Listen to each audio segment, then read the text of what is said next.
everybody, welcome back to Eating at April's, and as promised I'm doing more historical foods. The recipe that I'm going to do today is a biscuit recipe for all of you who love biscuits, and I was given this recipe by Beth at the Westerville Public Library.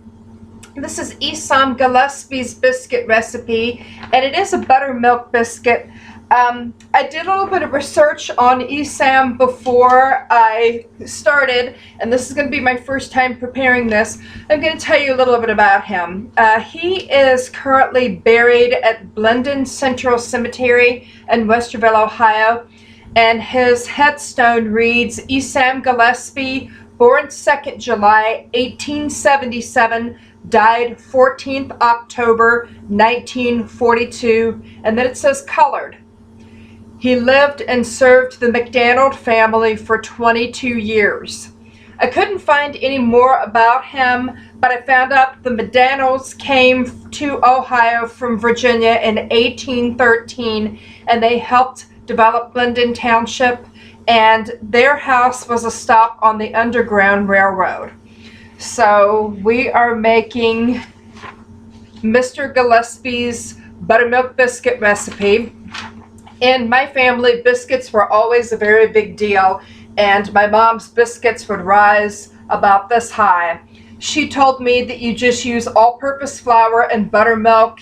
You didn't measure it, you just combined them until the consistency was right, and then cut them and cook them in the oven until they're done.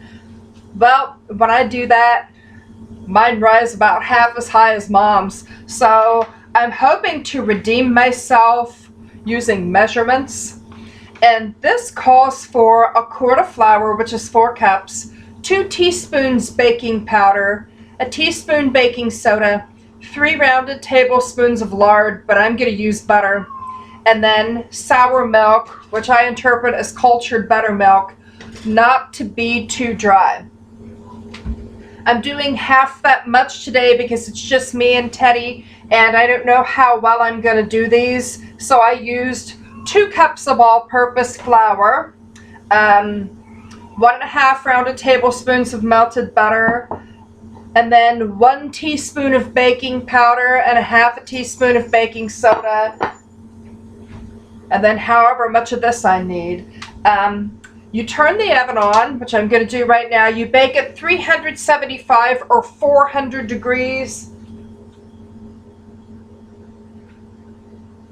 I'm going to put it on 375 because I'm really anxious about this recipe because I really want good biscuits. Okay, so what Mr. Gillespie says we do first is we take our flour and we combine our rising agents in with that.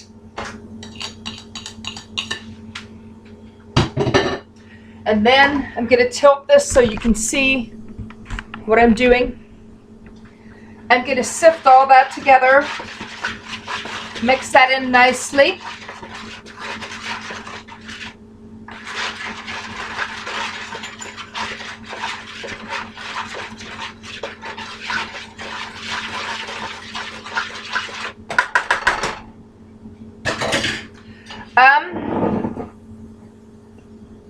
It doesn't say to put the lard in or the butter, but I assume that you put it in, so I'm just going to put it right in.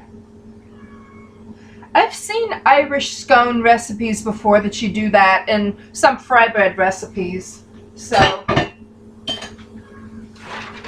mix that up too. That smells fantastic. Okay. Now I'm going to do what Irish cookbooks that I saw before said when you're combining butter with flour. Rub it in with your fingers. There's really not a lot to rub in, but I'm going to do it anyways. Okay. Now I don't remember how Mom did this, and she is unfortunately not around to educate me. I'm just going to add a little bit of buttermilk at a time, and I don't remember if she used her hands or a spoon. I'm going to use the spoon, just a little bit at a time. And you can always add more. Definitely going to need more than that.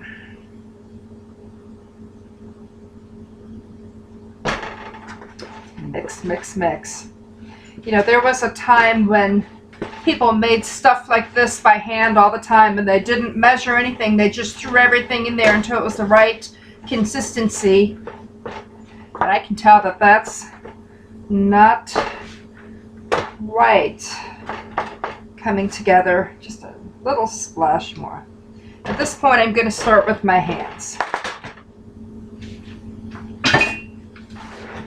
Now, what my mother would do when she was making biscuits is she would initially put everything in there together, and then if it wasn't right, she'd put something else in.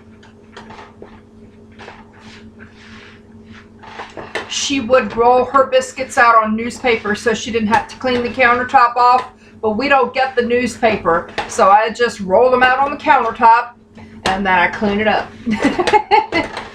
Okay, this is coming together, but not quite. Just want a little teeny bit more. This dry section over here. Oh, this smells so good. This just takes me back to my childhood. Every weekend, almost every weekend, since Mom worked quite a bit, weekends were special breakfast days. So she would make biscuits or pancakes or whatever. Just needs just a smidge more for this dry section here. There we go. That ought to get it. We should be in business now. And Mom's biscuits were so good, they would rise really big. And then they would we'd keep them in the refrigerator and pop them in the microwave. It was wonderful. Okay, this is holding together well. I do think that I have used a little teeny bit too much because it's sticking to my hands, and I don't remember Mom's ever sticking. So I'm just gonna put some flour in there and work them in and see what we've got. Because the recipe calls for the dough being a little bit dry.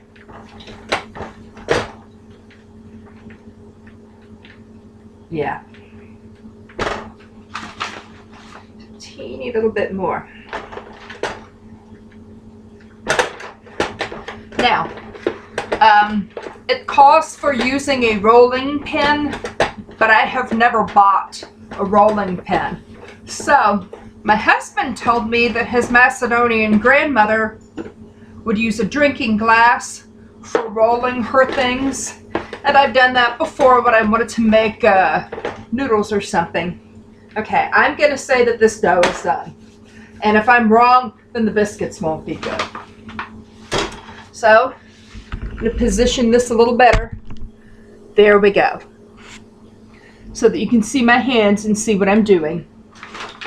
You're going to want to scatter your flour.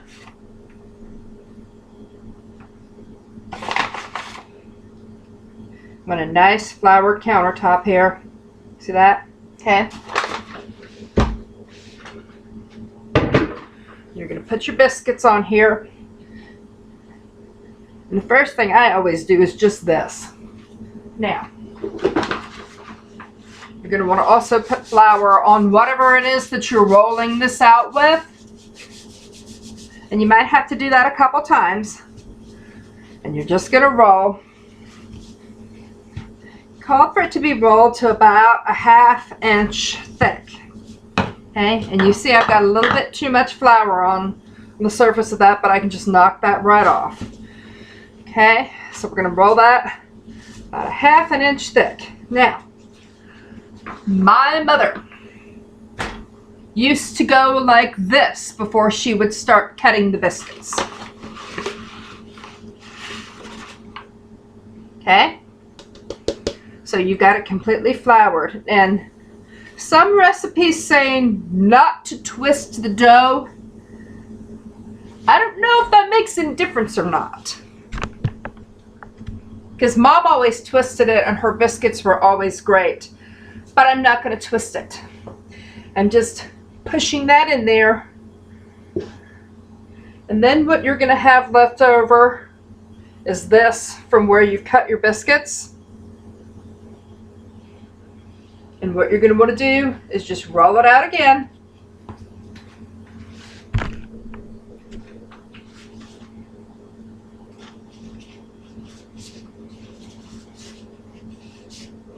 Cut it again. And my mother was always one for simplicity. So the very last biscuit, she would make a special biscuit just for me since I was the only child in the house. And that's our special biscuit. Okay. The recipe did not say to butter the pan, but I did it anyways. I don't remember whether Mom did or not. Okay, now here we go. So I'll lay these on there.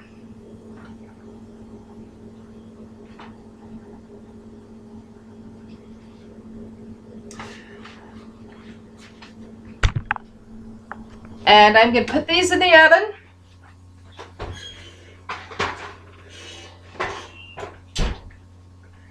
And you cook them until they are light brown on top.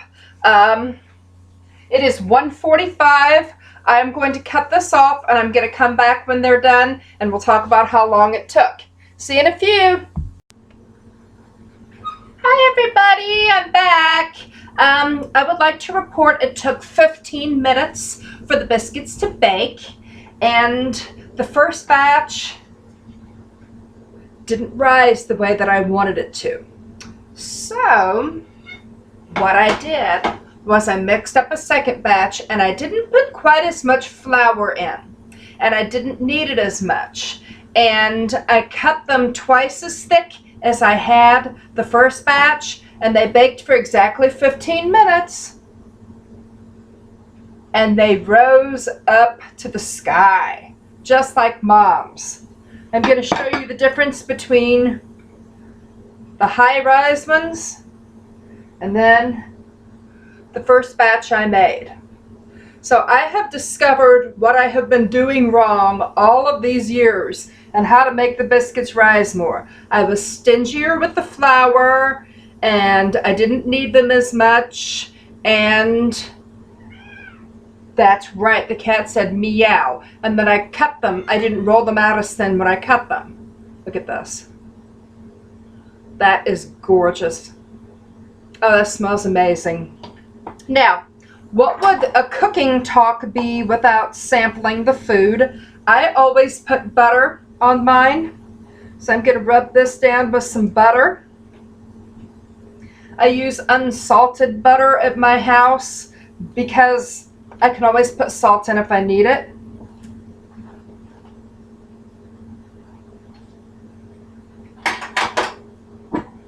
And I like jelly with mine. So what I would always do when I was a kid, half of the biscuit would be just buttered and then half of it would be buttered with jelly. So I'm using red raspberry preserves today. Okay. I feel like a little kid right now. Okay. First off, the buttered biscuit. I need a little salt. Hold on. Just a little salt.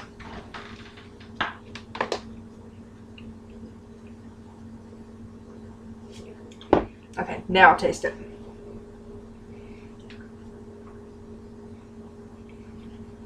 Very, very good.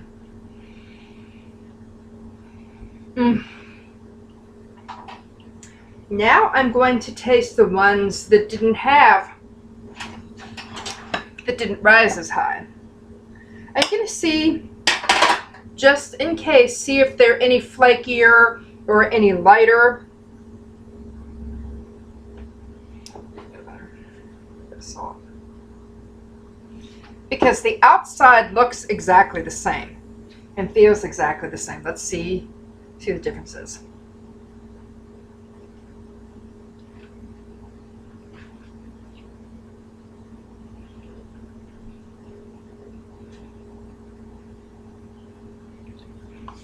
I think they both taste good.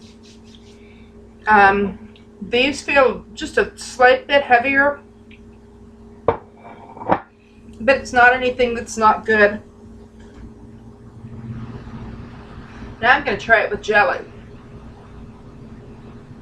Oh.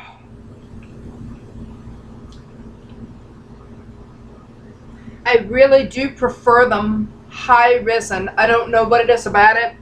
They just seem more delicate. They melt in your mouth better. Well, I am satisfied with this. And there's nothing like having your mama's biscuits. But this is a close second for us. And so now Mr. Gillespie's recipe is my recipe, and it can be your recipe too. Well, thank you for joining me, and I'll see you next time on Eating in April's. Take care. Bye-bye.